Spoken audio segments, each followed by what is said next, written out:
नमस्कार।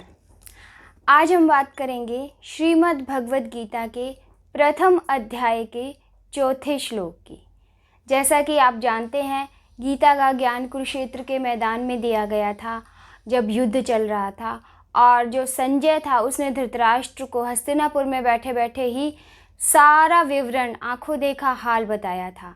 तो इसमें संजय जो है वो बता रहे हैं धृतराष्ट्र को कि क्या चल रहा है युद्ध में। तो पहले श्लोक में धृतराष्ट्र ने पूछा संजय से कि युद्ध में क्या चल रहा है, और दूसरे श्लोक से संजय ने बोलना प्रारंभ किया तो उन्होंने बताया कि दुर्योधन जो है वो द्रोणाचार्य के पास गया और उसने कहा कि हे द्रोणाचार्य, हे आचार्य, हे गुरुवर, ये बड़ी भारी पांडवों की सेना को देखिए।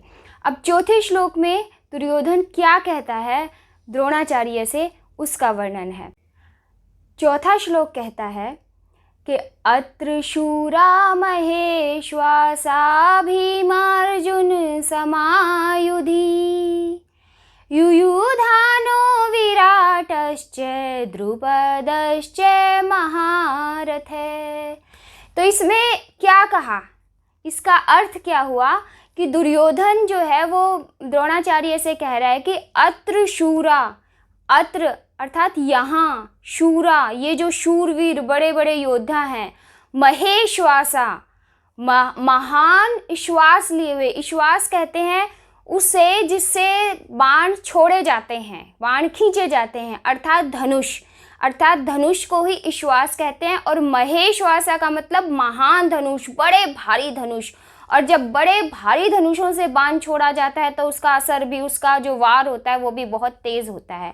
और बड़े बड़े धनुष उठाना और उनसे बाण खींचकर छोड़ना ये साधारण योद्धाओं के बस की बात नहीं है। इसलिए दुर्योधन ने महेश्वासा शब्द का प्रयोग किया कि बड़े बड़े धनुषों को लिए हुए ये कोई साधारण योद्धा नहीं है आचार्य, ये बड़े बड़े योद्धा हैं। भीम अर्जुन समायुधि, ये भीम और अर्जुन के ही समान योद्धा हैं, ये भीम और अर्जुन से कम नहीं हैं। तो वो कौन से हैं उनका विवरण देते हुए दुर्योधन कहता है कि युयुधानो, सबसे पहले उसने नाम लिया युयुधानो। युयुधान कौन था? सात्विकी। सात्विकी भगवान श्री कृष्ण की नारायणी सेना में था और उसने अर्जुन से ही धनुर्विद्या सीखी थी, परंतु क्योंकि वो अर्जुन के प्रति एक गुरु का भाव रखता था, इसलिए जब भगवान श्री कृष्ण ने अपनी सारी नारायणी सेना जो है वो दुर्योधन को दे दी, उसके पश्चात भी सात्विकी ने यह निर्णय किया कि वो अपने गुरु अर्जुन के पक्ष में ही युद्ध लड़ेगा। यहाँ पर सारे योद्धाओं में सबसे पहले सात्विकी का नाम लेने का अर्थ ये हुआ कि दुर्योधन द्रोणाचार्य को यह बताना चाहता है कि देखिए आचार्य, आपका जो प्रिय शिष्य है अर्जुन, जिसके लिए आपने उसे ये कहा कि मैं प्रयास करूंगा अर्जुन कि तुम जैसा धनुर्धर और कोई ना हो, आपने तो उस पर इतना स्नेह रखा, इतना विश्वास रखा, आपकी शिक्षा पाकर वो विश्व का सबसे बड़ा धनुर्धर बना, परंतु उसकी कृतज्ञता देखिए कि वो आपके प्रतिपक्ष में युद्ध करने के लिए खड़ा है। और सात्विकी का बड़प्पन देखिए, सात्विकी का अपने गुरु के प्रति आदर भाव देखिए कि वो भगवान कृष्ण की सारी नारायणी सेना मुझे देने के पश्चात भी अपने गुरु अर्जुन के पक्ष में ही युद्ध लड़ रहा है। तो वो ये दिखाना चाह रहा था कि अर्जुन इतना अच्छा नहीं है गुरुवर, उससे मोह हटा लीजिए। इसलिए उसने सबसे पहले युयुधान अर्थात सात्विकी का नाम लिया। उसके पश्चात उसने नाम लिया विराट का, और उसके पश्चात द्रुपद का। द्रुपद का पहले इसलिए नहीं लिया ताकि द्रोणाचार्य को ये ना लगे कि ये गिन गिन कर मेरे शत्रु बता रहा है और मेरे मन में शत्रुता के भाव जगा रहा है, इसलिए उन्होंने पहले विराट का नाम लिया। राजा विराट जो थे, उन्होंने विराट युद्ध में अर्जुन जब उनकी तरफ से लड़ने आया था तो अर्जुन ने सम्मोहन अस्त्र का प्रयोग करके सबको सम्मोहित करके बेहोश कर दिया था, उनके वस्त्र तक उतार लिए थे। तब दुर्योधन जो है ये बता रहा है कि देखिए ये वही विराट है जिससे युद्ध में हम आपको भी सम्मोहित कर लिया गया था, आपका भी इतना अपमान हुआ था, और हमने जो इसकी गायें ली थी वो गायें भी हमसे चली गई थी। तो ये ऐसा विराट है, ये भी हमारे प्रतिपक्ष में युद्ध करने के लिए खड़ा हुआ है।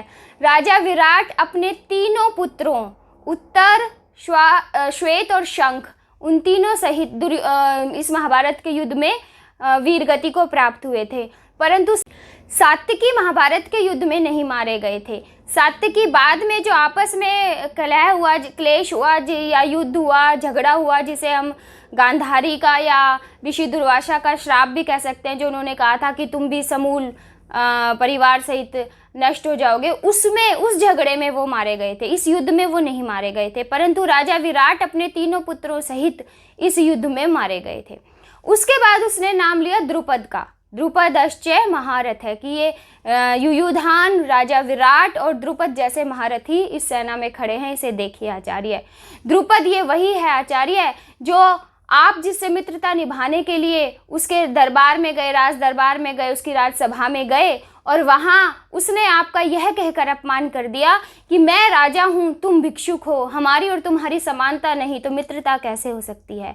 और ये वही द्रुपद है गुरुवर जिसने आपकी मृत्यु का कारण बनने के लिए यज्ञ किया और पुत्र की प्राप्ति की, और उस पुत्र धृष्टद्युम्न को ही पांडवों ने अपना प्रधान सेनापति बनाया हुआ है। तो इस तरह से जो दुर्योधन है वो पांडव सेना के महान योद्धाओं का वर्णन करके ये बताना चाह रहा है द्रोणाचार्य को कि देखिए द्रोणाचार्य, देखिए आचार्य, ये वो योद्धा हैं जिनके प्रति आपको युद्ध करना है तो पूरे क्रोध से करना है, पूरे युद्ध वाली भावना से करना है। इसमें आप कोई मोह मत रखिएगा और कोई पक्षपात मत कीजिएगा। तो ये वो बताना चाह रहा है कि ये देखिए, ये जब आपके समक्ष युद्ध करने के लिए खड़े हैं तो आपके मन में भी किसी प्रकार का कोई संदेह नहीं होना चाहिए। तो ये वर्णन है चौथे श्लोक का। आगे हम बात करेंगे 5वें श्लोक की। तब तक के लिए नमस्कार।